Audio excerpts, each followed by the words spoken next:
நமக்கெல்லாம் தெரியும் எக்ஸசைஸ் பண்ணுறது நல்லது, வாக்கிங் போகிறது நல்லது, பட் அதை நம்ம செய்யறதில்ல.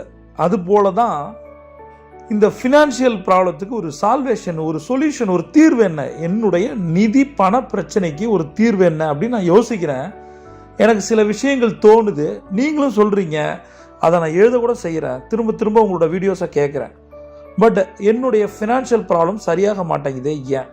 இந்த மாதிரியான கேள்வி உங்களோட மனசில் இருக்கலாம், அதை நீங்கள் கேட்க தயங்கலாம். நான் ஒரு விஷயம் சொல்கிறேன், நிதி பிரச்சனை, பணப்பிரச்சனை அப்படின்றது எல்லா லெவல்லையுமே உங்களுக்கு ஸ்ட்ரெஸ்ஸை கொடுக்கும். இல்லை, நான் அவ்வளோ கஷ்டப்பட்டிருக்கேன், என்னுடைய கதைகள் உங்களுக்கு தெரியும். சரியா? தெரியலனா அப்படியே அந்த கடன் பிரச்சனைகள்னு ஒரு கடன் தீர்வுகள்னு ஒரு பிளேலிஸ்ட் இருக்குது, கீழே டிஸ்கிரிப்ஷனில் கொடுத்துருக்கேன், அதை போய் பாருங்கள்.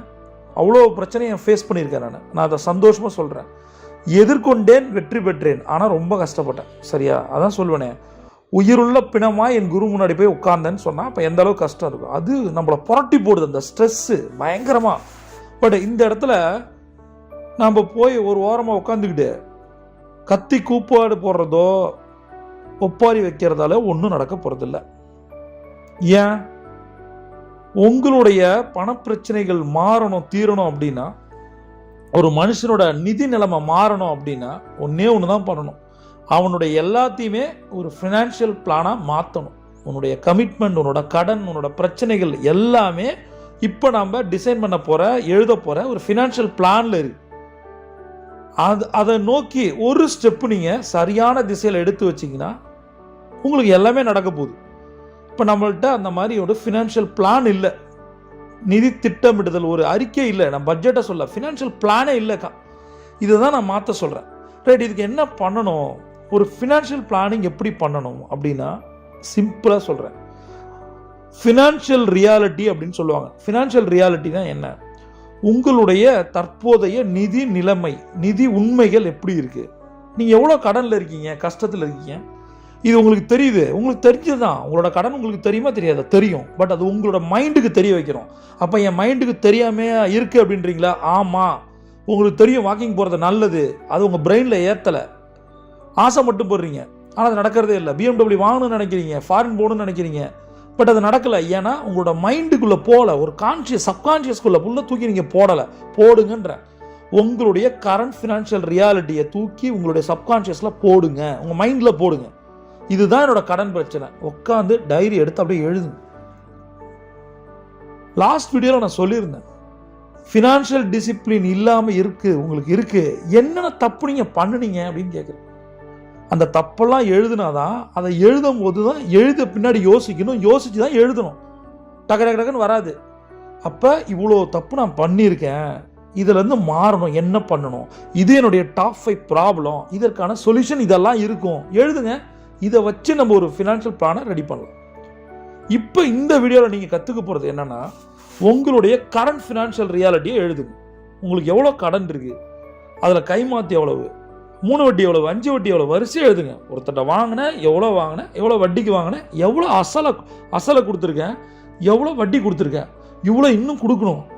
யோசிச்சு பாருங்கள், நீங்கள் 1 லட்ச ரூபா கடன் வாங்கியிருந்தீங்கன்னா, ஒரு 3 வட்டிக்கு வாங்கியிருந்தீங்கன்னா, மாதம் 3000 கொடுத்தீங்கன்னா 36,000 ரூபா கொடுத்துருப்பீங்க. நினச்சி பாருங்கள், 2 வருஷம் நீங்கள் 3 வருஷம் கொடுத்து, அது 5 வட்டிக்கு, நானும் அவ்வளோ 10 வட்டிக்கு தான் வாங்கியிருக்கேன். 5 வட்டி 10 வட்டிலாம் போகும்போது எவ்வளோ நம்மளோட உழைப்பெல்லாம் வட்டிக்காக போகுது. இல்லை, நம்ம கஷ்டப்படுற காசெல்லாம் அடுத்தவனுக்கு போகிற வட்டியாக போகுது. அந்த வட்டி கட்ட முடியாமல் இன்னொருத்தண்ட காசை வாங்கி வட்டிக்கு வாங்கி அந்த அசல் காசை கொண்டு போய் வட்டியாக கொடுக்குறோம்.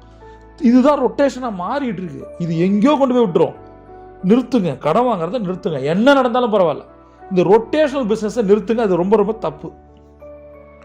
இப்போ உங்களுக்கு அந்த கரண்ட் ஃபினான்ஷியல் ரியாலிட்டியை வரிசையாக எழுதிட்டீங்க. இப்போ நீங்கள் ஒரு கமிட்மெண்ட் எடுங்க. இந்த இடத்துல தான் மணி டிசிப்ளின் வருது, அந்த செல்ஃப் டிசிப்ளின் வரணும்.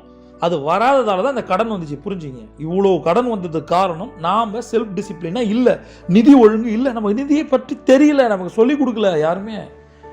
ஸ்கூலில் சொல்லிக் கொடுக்கல, காலேஜில் சொல்லிக் கொடுக்கல, யாருமே சொல்லலை. இப்போ அதை மாற்றணும்னு சொல்கிறேன். இப்போ உங்களுடைய அந்த போராட்டத்தை மாற்றணும், அந்த ஸ்ட்ரெஸ்ஸை மாற்றணும், உங்கள் ஃபினான்ஷியல் ப்ராப்ளத்தை மாற்றணும்னா ஓவராலாக ஒரு அவுட்லுக்கை மாற்றணும். உங்களை பற்றிய எண்ணங்களை, மனோபாவங்களை மாற்றணும். முதல்ல இந்த செல்ஃப் டிசிப்ளினான ப்ராப்ளத்தை எழுதுனீங்க, அதுக்கான சொல்யூஷனை எழுதுனீங்க, அதை ஒரு ஃபினான்ஷியல் பிளானாக மாற்றினீங்க. அதோட கரண்ட் ஃபினான்ஷியல் ரியாலிட்டியாக எழுதிட்டீங்க. இவ்வளோ கடன் இருக்குன்னு உங்கள் மைண்டுக்கு சப்கான்ஷியஸ்க்கு கொண்டு போயிட்டீங்க. இப்போ உங்களுக்கான ஒரு பியூட்டிஃபுல்லான ஒரு ஃபினான்ஷியல் ஃபியூச்சர் இருக்குது, சத்தியமாக இருக்குது.